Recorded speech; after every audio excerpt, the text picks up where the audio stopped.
আজকে আপনাদের শোনাবো সুপ্রিয় ভট্টাচার্যের লেখা গল্প পালাতে গিয়ে।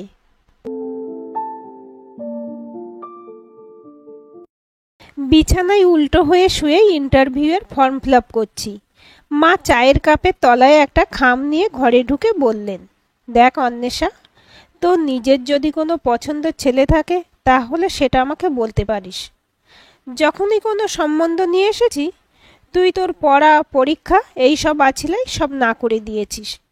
এখন তো তোর পরীক্ষা টরীক্ষা সব শেষ, এবার এই ছবিটা দেখ তোর পছন্দ হয় কি না। বলে খামটা চায়ের কাপের তলা থেকে নিয়ে নিজের পাশে রেখে চায়ের কাপটা টেবিলের উপর রেখে বললেন, ছবিটা দেখে তোর পছন্দ হলে বলিস, ওনাদের খবর দেব। ফর্ম ফিল আপের কাগজগুলো নিয়ে আমি বিছানা থেকে উঠে পড়ার টেবিলের উপর রেখে সামনের চেয়ারটায় বসে মাকে বললাম, এতদিন আমি কি তোমাকে মিথ্যে বলেছি? সত্যিই তো আমার পরীক্ষা ছিল। তাছাড়া একবার ভেবে দেখেছ, আমার বিয়ে হওয়ার পর তুমি তো সম্পূর্ণ একা হয়ে যাবে। তোমাকে কে দেখবে? বিজনেস ম্যানেজমেন্ট নিয়ে পড়াশোনা করেছি কি এই জন্য? আজ 9 বছর হলো বাবা মারা গেছেন। বাবার পেনশনের টাকা আর মামার বাড়ির সাহায্যে পড়াশোনাটা শেষ করেছি। ইচ্ছে আছে চাকরি করার, নিজের পায়ে দাঁড়িয়ে স্বাধীনভাবে তোমাকে নিয়ে বাঁচার। নে, চাটা ঠান্ডা হয়ে যাচ্ছে। বলে চায়ের কাপটা মা আমার দিকে এগিয়ে দিয়ে বললেন, সেটা তো বিয়ের পরও হয়। তুই ছেলেটাকে আগে দেখ, যদি তোর পছন্দ হয় তখন এইসব কথাগুলো ওকে বলিস। তারপর যদি সে আপত্তি করে তখন না হয় বাদ দিস। তাছাড়া দেখলেই তো আর বিয়ে হয়ে যাচ্ছে না। বলে পাশে রাখা খামটা নিয়ে মা উঠে দাঁড়িয়ে চলে যাওয়ার আগে খামে মোড়া ছেলের ছবিটা টেবিলে রাখা কাগজগুলোর উপর রেখে বলে গেলেন, ছেলের বাড়ি থেকে খবর পাঠিয়েছি, তারা আগামীকাল তোকে দেখতে আসবে। তুই তোর সময় মতো ছেলের ছবিটা দেখে নিস। আমি অন্বেষা। বন্ধুরা বলে আমি নাকি দেখতে ভালোই। বেশ কিছু ছেলের প্রস্তাব নাকচ করে আমি আমার লক্ষ্যটাকে স্থির করেছিলাম। মূলত বাবা মারা যাওয়ার পর থেকে কেন জানি আমার মনে হতো পড়াশোনা করে নিজের পায়ে দাঁড়াতে হবে। অনেক ছেলের প্রেম করবার ইচ্ছা বা বিয়ের প্রস্তাব নাকচ করার সেটাই ছিল মূল কারণ, যাতে নিজের লক্ষ্যটাকে স্থির রাখতে পারি। আজ মায়ের কথাবার্তা শুনে মনে হচ্ছে আগামীকাল তারা আসবেই, আর তারা আসা মানেই তাদের সামনে সেজে গুজে বসে আমার স্বপ্নটাকে বিসর্জন দিতে হবে। চায়ের কাপে চুমুক দিতে দিতে কি করা যায় ভাবতে লাগলাম। চেয়ার থেকে উঠে আবার বিছানায় গিয়ে বালিশে হেলান দিয়ে বসে ভাবতে ভাবতে হঠাৎ মনে হলো, বন্ধু শ্রাবণীর বিয়ে হয়েছে মালদাতে। সে বারবার সেখানে যেতে বলে। কাউকে কিছু না বলে পাত্রপক্ষকে এড়াতে বরং ওর ওখানে কদিন ঘুরে আসি। এলাকাটাও দেখা হবে, বন্ধুর সাথে কদিন কাটিয়ে দেওয়াও যাবে। সন্ধ্যের আগে বড় হাত ব্যাগটা বার করে নিজের প্রয়োজনীয় কিছু জিনিসপত্র নিয়ে টেবিলে রাখা কাগজপত্রগুলো ব্যাগের মধ্যে ভরে মাকে দোকানে যাচ্ছি বলে টিকিট কেটে শিয়ালদা স্টেশনে 9 নম্বর প্ল্যাটফর্মে অপেক্ষা করতে লাগলাম। অফিসে যাব বলে রেডি হচ্ছি। বাবা ঘরে ঢুকেই বললেন, দেখ শাশ্বত, আমি কিন্তু মেয়েটার ছবি দেখেছি। মেয়েটা বিজনেস ম্যানেজমেন্ট কোর্স কমপ্লিট করেছে। তাছাড়া ছবিটা দেখে আমার কিন্তু খুব ভালো লেগেছে মেয়েটাকে। আমার ধারণা তুই একবার দেখলে তোরও পছন্দ হবে। ছবিটা তোর মানিব্যাগের মধ্যে রেখে দিলাম, পরে ঠান্ডা মাথায় মেয়েটার ছবিটা দেখিস। আমার ধারণা তোরও অপছন্দ হবে না। তোর মার কিন্তু ছবিটা দেখে পছন্দ হয়েছে, বলছিল বেশ সিম্পল এবং সুন্দর দেখতে। এর আগে তোকে যে কটা মেয়ের ছবি দেখানো হয়েছে তুই সব কটাকে না করেছিস, সেই জন্য তোর মা রাগ করে বলেছে সে আর বিয়ের ব্যাপারে তোর সঙ্গে কথা বলবে না। তোর মায়ের হুকুম, এখন থেকে মেয়ে দেখা বা বিয়ের ব্যাপারে যা কিছু কথাবার্তা সব আমাকেই তোকে বলতে হবে। আচ্ছা, কীরকম ছেলে তুই বলতো? আজ পর্যন্ত বিয়ে করার মতো একটা মেয়ে জোগাড় করতে পারলি না। তোর মা বলে দিয়েছে কাল বিকেল 4টের সময় মেয়েটাকে দেখতে যাবে, তোকেও সঙ্গে থাকতে হবে। যদি কোনো রকম চালাকি করার চেষ্টা করিস তোর মা মামার বাড়ি চলে যাবে। দেখ শাশ্বত, তুই তো একটা ভালো চাকরি করিস, আমি তো তোর বাবা। ঠিক করে বল তো, তোর কি কোনো পছন্দ আছে? যদি থেকে থাকে বল, আমি ঠিক ম্যানেজ করে নেব। তুই তো জানিস আমি রান্না বান্না ঠিকমতো করতে পারি না। তোর মা রাগ করে যদি সত্যিই বাপের বাড়ি চলে যায় তাহলে কিন্তু ওই আলু ভাতে ভাত খেতে হবে, বলে রাখলাম। আমি শাশ্বত কর্পোরেট সংস্থায় চাকরি করি, বাবা মায়ের একমাত্র সন্তান। বিয়ে করব না এমন কথা আমি বলিনি। তবে এখনকার বেশিরভাগ বিয়ে যেমন টেকে না, তেমনি মেয়েদের সবসময় পার্লারের সাজ আমার একদম পছন্দ হয় না। আগেকার আমার মায়ের মতো মেয়েরা রাগ করে অভিমান করে বাপের বাড়ি গেলেও তারা ডিভোর্সের কথা কখনো মুখে আনতো না। কিন্তু এখন বন্ধুদের কাছে যা শুনি তাতে নাকি একটু এদিক ওদিক হলেই ডিভোর্স হয়ে যাচ্ছে।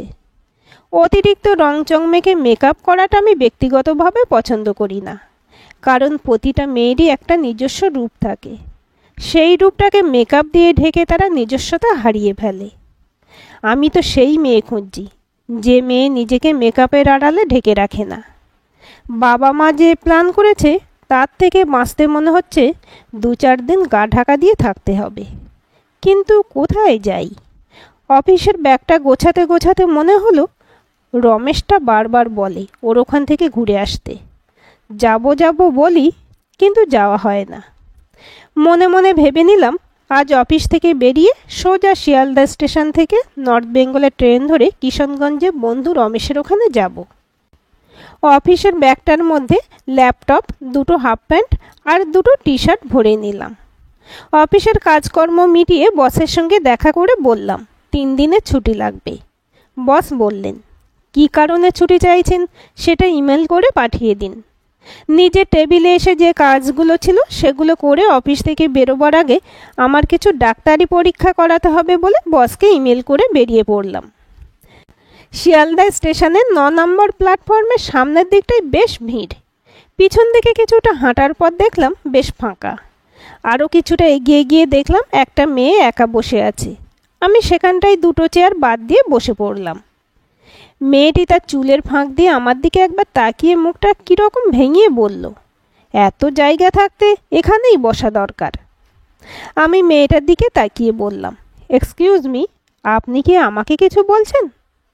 মেয়েটি উঠে সেখানে দাঁড়িয়ে বলল, আমি তো এখানে একা একা বসেছিলাম, আরও তো অনেক জায়গা আছে, সেখানে বসলে পারতেন।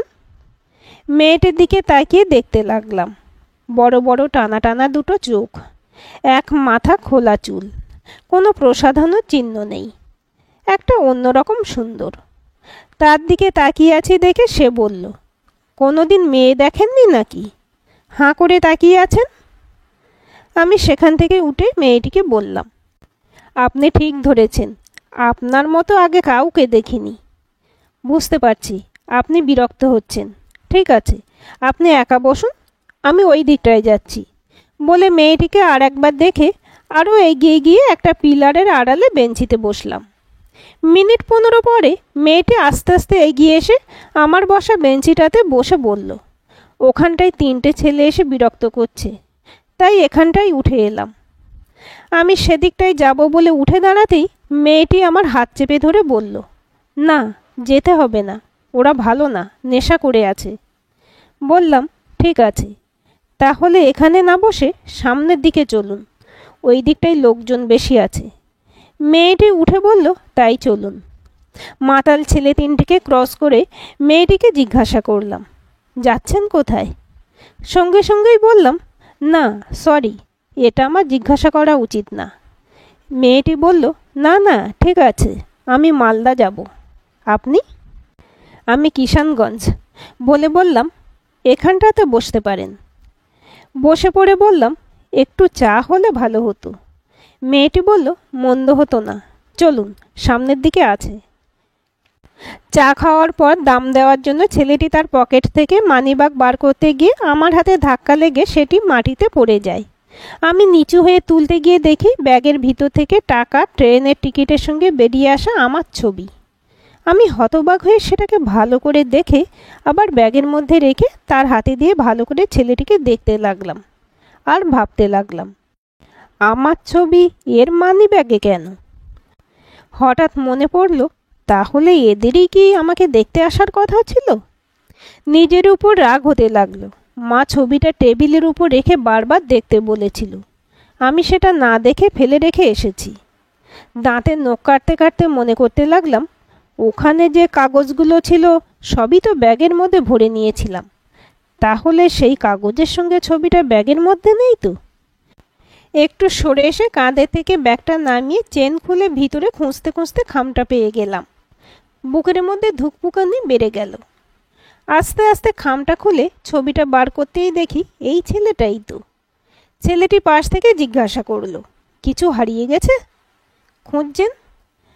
বললাম, না, মনে হচ্ছিল হারিয়ে গেছে, কিন্তু হারায়নি, ব্যাগের মধ্যেই ছিল। সে বলল, আসলে মেয়েরা কোনো কিছু চট করে হারায় না, হারাই তো আমরা ছেলেরা।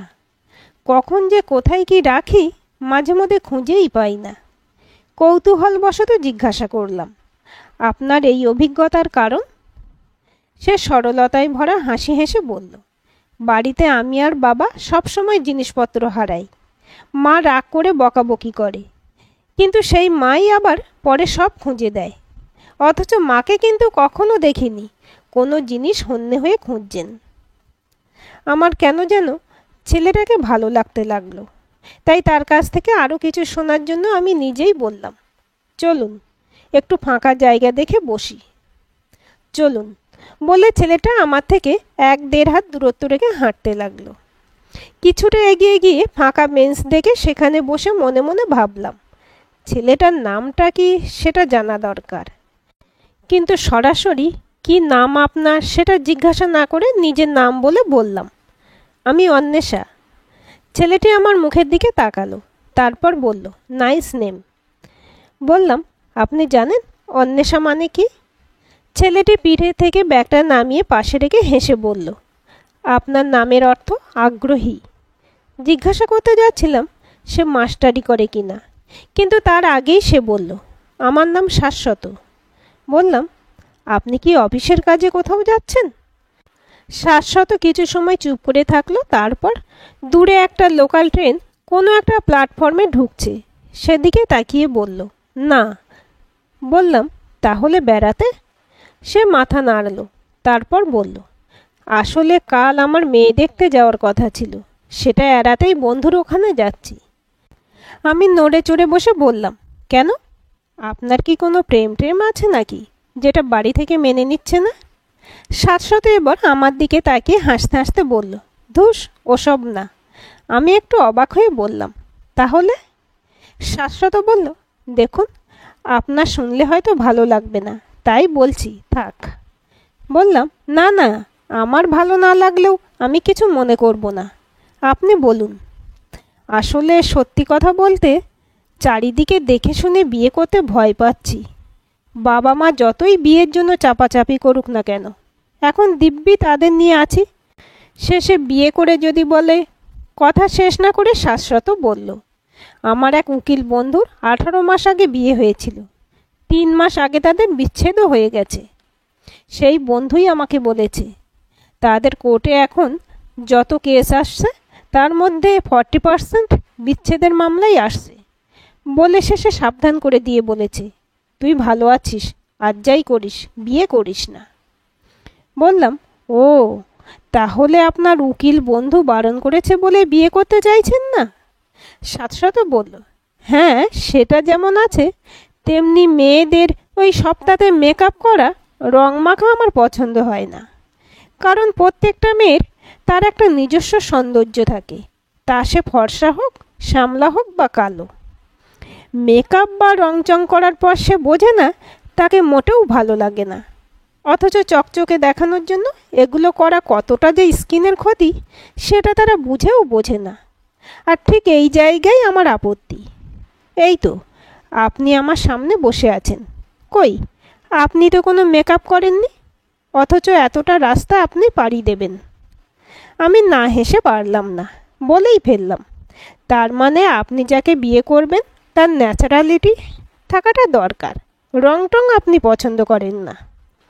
শাশ্বত গম্ভীর হয়ে বলল, আসলে ঠিক তা না, আমার মনে হয় প্রত্যেকটা মানুষের তার নিজস্বতা থাকা দরকার, রং চং মাখলে তো নিজস্বতা হারিয়ে যায়। বললাম, তাহলে আপনি বলতে চাইছেন মেয়েরা সাজবে না? শাশ্বতের সঙ্গে সঙ্গেই বলল, প্রকৃতিরূপ নারী, তারা না সাজলে ভালো লাগে। আমি বলতে চেয়েছি সাজা আর রং করা দুটো কি এক?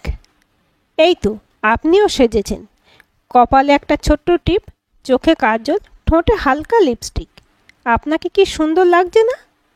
শাশ্বত সরলতায় আমি মুগ্ধ। লজ্জা লাগছে বলে একটু গলার আওয়াজ করে বললাম, আচ্ছা ধরুন আমি বিজনেস ম্যানেজমেন্ট নিয়ে পড়াশোনা করছি, এরকম অবস্থায় আমার বিয়ে হয়ে গেল, তাহলে কি আমার এই পড়াশোনা করার কোনো দরকার ছিল? অথচ ছেলের বাড়ির লোকেরা দেখতে এসে কিন্তু জিজ্ঞাসা করে কতদূর লেখাপড়া করেছ, আবার সেই লেখাপড়াই শ্বশুরবাড়িতে গিয়ে আর কোনো মূল্য থাকে না। শাশ্বত উঠে বলল, আপনি বিজনেস ম্যানেজমেন্ট নিয়ে পড়াশোনা করছেন? বাহ, এ তো খুব ভালো। আপনার উচিত এবার এমবিএটা করা। যদি বিয়েও হয়ে যায় তাহলে শ্বশুরবাড়িতে গিয়ে এমবিএটা অবশ্যই করবেন। দেখুন, বিয়ের পর বেশিরভাগ মেয়েরাই সংসারের সঙ্গে অ্যাডজাস্ট করে। অনেক সময় ইচ্ছা থাকলেও তারা অনেক কিছু করতে পারে না। মানিয়ে নেওয়ার মেনে নেওয়ার মধ্যেই সময় পার হয়ে যায়। শাশ্বত বলে চলেছে।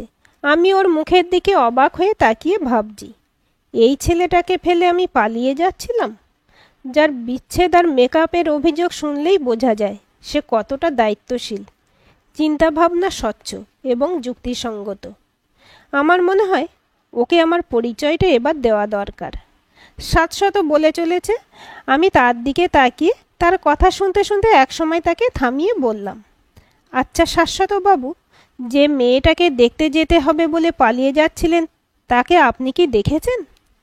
শাশ্বত বলল, না। বললাম, কেন, মেয়েটার ছবি দেয়নি আপনার কাছে? সে বলল, হ্যাঁ দিয়েছে। তাহলে আপনি এমন ধারণা কেন করলেন সে রংচং মেখে বসে থাকবে? ছবিটা কি আপনার কাছে আছে?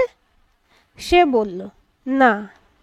সকালে বাবা দেখাতে নিয়ে এসেছিলেন, কিন্তু আমি দেখিনি। আপনি আপনার মানিব্যাগটা খুলে দেখুন তো, ওখানে আপনার বাবা রেখে দিয়েছেন কিনা। শাশ্বত পকেট থেকে মানিব্যাগটা বার করে ভিতরটা খুলে একটা দুটো কাগজ সরাতেই দেখল একটা ছবি। সে বার করে একবার ছবিটার দিকে তাকায়, একবার আমার দিকে। সে ধপ করে আমার পাশে বসে শুধু বলল, ও মাই গড, আপনি জানলেন কি করে আপনার ছবি আমার মানিব্যাগে? বললাম, চায়ের দোকানে আপনার ব্যাগটা পড়ে গিয়েছিল, সেটা তুলতে গিয়ে ছবিটাকে দেখেছিলাম। তখনই ব্যাপারটা পরিষ্কার হয়ে যায়। এইটুকু বলে আমি আমার ব্যাগ থেকে তার ছবিটা বার করে তাকে দেখালাম। সে বলল, তাহলে আপনি সব জেনে শুনে এত সময় ধরে আমার ইন্টারভিউ নিচ্ছিলেন? তা আমি পাস না ফেল? হেসে বললাম, আপনি পাসও না ফেলও না। ফোনটা বার করুন, আমার নম্বরটা নিন। বলে নাম্বারগুলো বললাম, কাল বিকেলে যেমন আপনাদের আসার কথা ছিল, তেমনি বাবা মাকে সঙ্গে করে আমাদের বাড়িতে আমার সঙ্গে নতুন করে আলাপ করতে আসবেন। আমি অপেক্ষায় থাকব। আমার কথা শুনে শাশ্বত পাশ থেকে উঠে সামনে দাঁড়িয়ে ভুরু দুটো কুঁচকিয়ে বলল, কাল তো আপনাকে আমাদের দেখতে যাওয়ার কথা ছিল, তাহলে আপনি আজ মালদায় যাচ্ছিলেন কেন? সেটা তো ঠিক বুঝতে পারলাম না। শাশ্বতর দিকে তাকিয়ে ঠোঁট চেপে হেসে বললাম, ওই যে তখন আপনাকে বললাম না আমি বিজনেস ম্যানেজমেন্ট করে চাকরির চেষ্টা করছি। বিয়ের পর যদি শ্বশুরবাড়ির লোকেরা চাকরি করতে না দেয়, তাই আমিও পালাচ্ছিলাম বলেই বললাম।